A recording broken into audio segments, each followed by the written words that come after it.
USS Wichita was the last heavy cruiser to be built by the United States Navy under the constraints of the 1930 London Naval Treaty. She was a unique one-off design and the sole member of her class.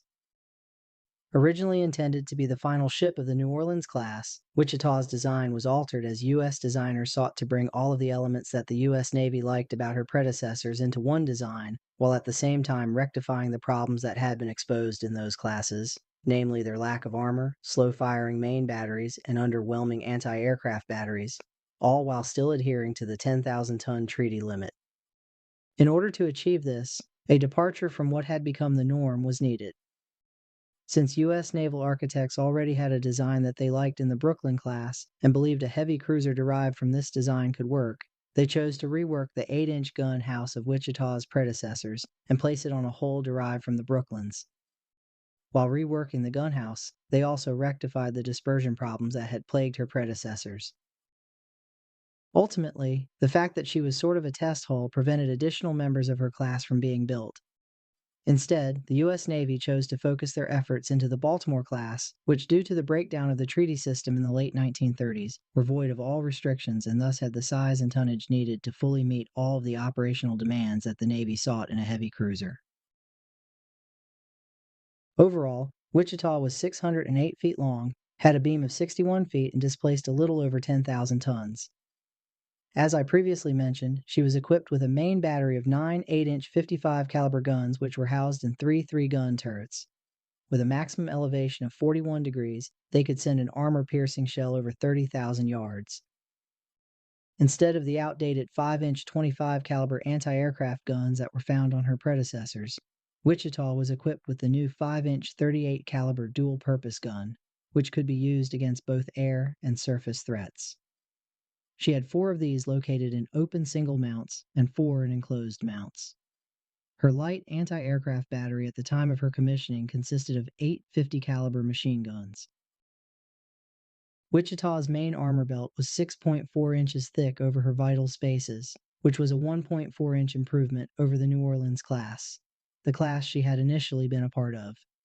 She had 2¼ inches of deck armor, and her main battery turrets were protected by 8-inch thick faceplates. Her main belt was immune to 8-inch shell fire outside of 10,000 yards, while her deck armor protected her from plunging 8-inch fire inside of 22,000 yards. Rated for 100,000 shaft horsepower, she had a top speed of 33 knots and a cruising range of 10,000 nautical miles at 15 knots.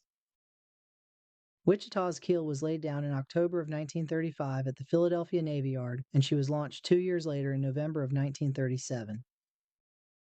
She was commissioned into the United States Navy on February 16, 1939, and after her shakedown cruise, she was assigned to Cruiser Division 7 of the Atlantic Fleet. Wichita spent the remaining interwar years in the Atlantic conducting training exercises and neutrality patrols. In August of 1941, she aided in the occupation of Iceland and subsequently patrolled Icelandic waters through the end of the year. In mid-January, Wichita was damaged during a powerful storm after she drifted from her mooring. She collided with a freighter and trawler before running aground. In need of repairs, she headed to the Brooklyn Navy Yard. With her repairs completed, on March 26, 1942, Wichita departed the United States to reinforce the Royal Navy's home fleet. Joining her was the aircraft carrier Wasp, the battleship Washington, fellow heavy cruiser Tuscaloosa, and 8 destroyers.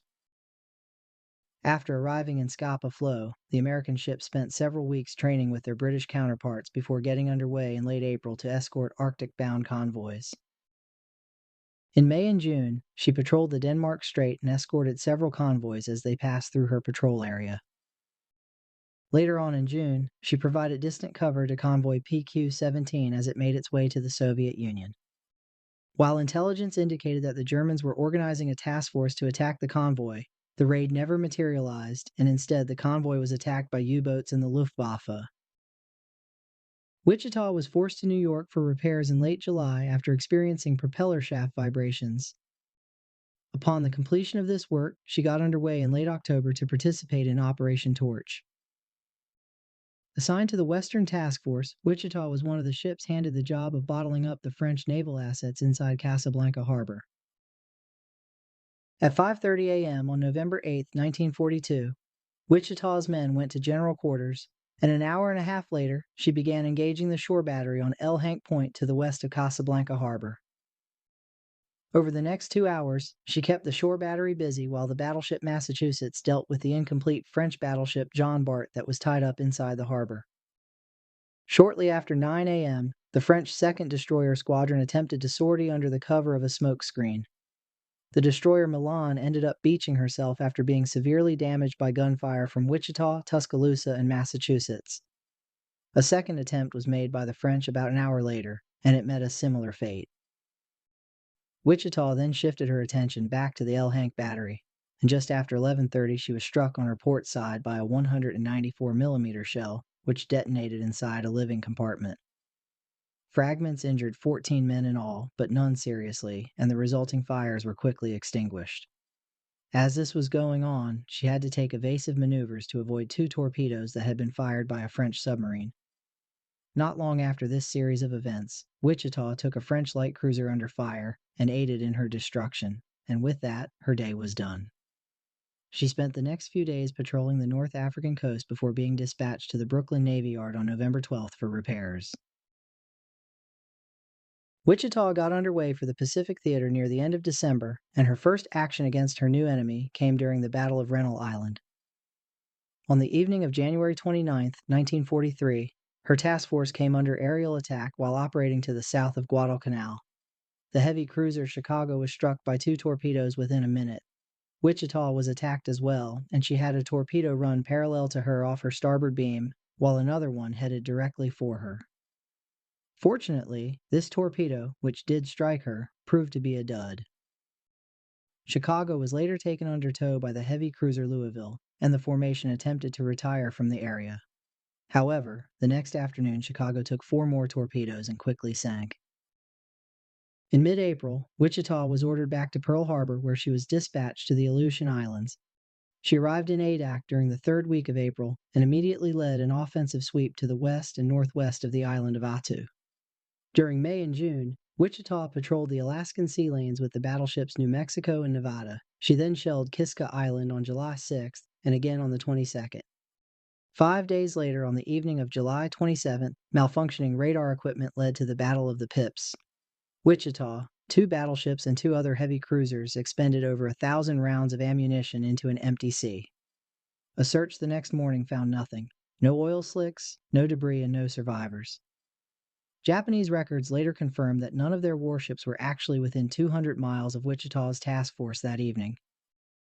After an overhaul at the Puget Sound Navy Yard, which lasted from early September until December, she got underway on January 16, 1944 to support operations in the Marshall Islands. Assigned to the Fast Carrier Task Force, Wichita screened the carriers of her group as their pilots struck enemy positions throughout the Marshalls into early February. In mid-February, she participated in Operation Hailstone.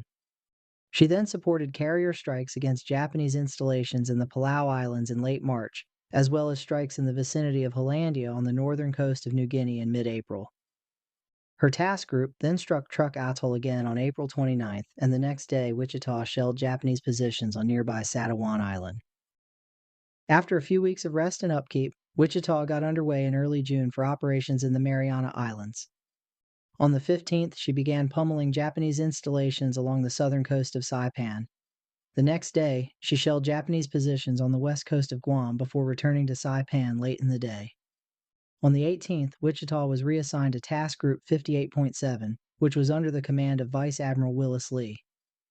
Containing all of the fast battleships and heavy cruisers that were available, this unit was deployed to the west of the carrier groups over the next several days as the Battle of the Philippine Sea played out. The unit was there to provide a powerful counter to any potential advance the Japanese might have made towards the invasion fleet laying off Saipan. Due to their positioning, Task Group 58.7 ended up being the group that saw the most action on June 19th, as they were the first U.S. ships encountered by the few Japanese pilots that managed to make it through the combat air patrol. Wichita's gunners assisted with bringing down 2 enemy torpedo bombers, while her float plane rescued a downed pilot that afternoon. After the conclusion of the Battle of the Philippine Sea, Wichita returned to the coast of Saipan where she protected transport vessels as well as escort carriers over the next several weeks. In July, she participated in the preliminary bombardment of Guam before switching to on-call fire support after the amphibious landings there on July 21st. Following her departure from the Marianas on August 10th, she joined the Fast Carrier Task Force once more for strikes throughout the Western Pacific. These lasted into early October and were mostly meant to support the recapture of the Philippines. After the heavy cruiser Canberra was struck by a torpedo off Formosa on October 13th, Wichita took her under tow until she was relieved by a fleet tug.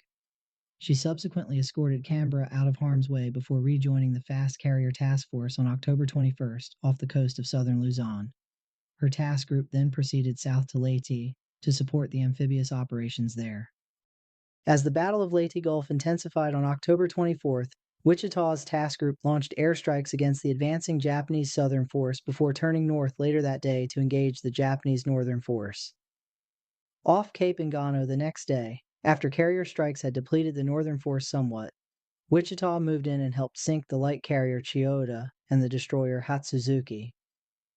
Afterwards, she spent the remainder of the month on carrier escort duty east of the island of Samar and provided on-call fire support when needed.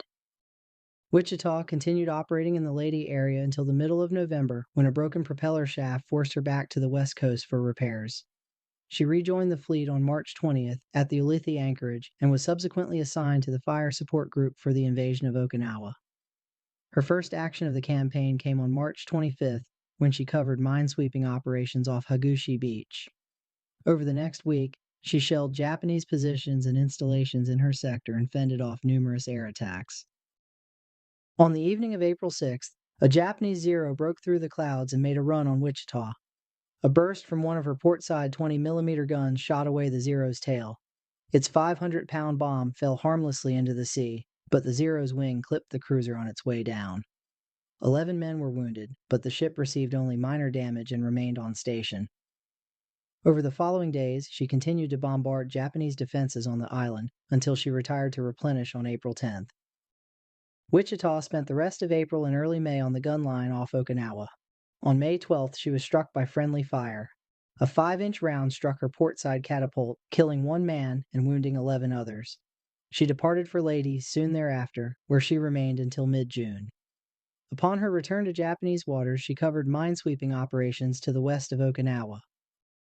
After hostilities ended in mid-August, Wichita was assigned to occupation duty and was one of the first major Allied ships to reach Japan. Upon their arrival, her men shifted between the Nagasaki and Sasebo areas, inspecting harbor installations and ships to monitor Japanese compliance with the terms of peace. In November, she got underway for the United States. With the war over and newer, more advanced cruiser designs in service, there was simply no need for treaty cruisers like Wichita.